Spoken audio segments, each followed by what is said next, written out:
रणजितराजे भोसले आणि जोसेफ मलबार यांच्या नेतृत्वाखाली धुळे शहरामधील पाणी टंचाई संदर्भात राष्ट्रवादी शरदचंद्र पवार पक्षाच्या शिष्टमंडळाने मनपा आयुक्तांची भेट घेऊन त्यांना विविध मागण्यांचं निवेदन दिलंय। धुळे शहरामध्ये सध्या भीषण पाणी टंचाई जाणवत असून काही भागामध्ये 8-8 दिवस पाणी येत नसल्याची परिस्थिती आहे। ठिकठिकाणी जलवाहिन्या खराब झाल्या असून खराब पाण्याचा पुरवठा होत असल्यामुळे नागरिकांची तक्रार आहे। अक्कलपाडा धरणामधील पाणी पूर्ण क्षमतेने मिळत नाही।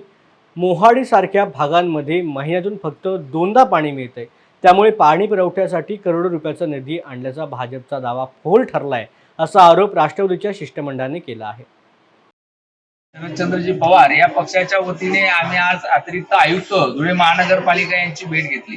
या ठिकाणी धुळे शहरामध्ये जी काही उन्हाळ्यामध्ये पाणी टंचाई जाणवते आहे ती त्यांच्या निदर्शनात आणून दिली की 8-8, 10-10 दिवस या धुळे शहरातील नागरिकांना पाणी मिळत नाही। ज्या ठिकाणी पाणी मिळतंय ते अतिशय घाण आणि दुर्गंधी असलेला पाणी पुरवठा होतोय।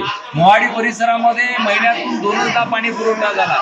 गली नंबर 5 मध्ये पाणी टँकर मध्ये पाणी घेताना पाणी भरताना 8वीत असलेला तरुण मुलांची या ठिकाणी शॉक लागून या ठिकाणी मृत्यू झाला। या सर्व गोष्टी बघितल्यानंतर आमच्या लक्षात आलं की अतिशय चुकीच्या पद्धतीने या ठिकाणी धुळे महानगरपालिका नियोजन करताय।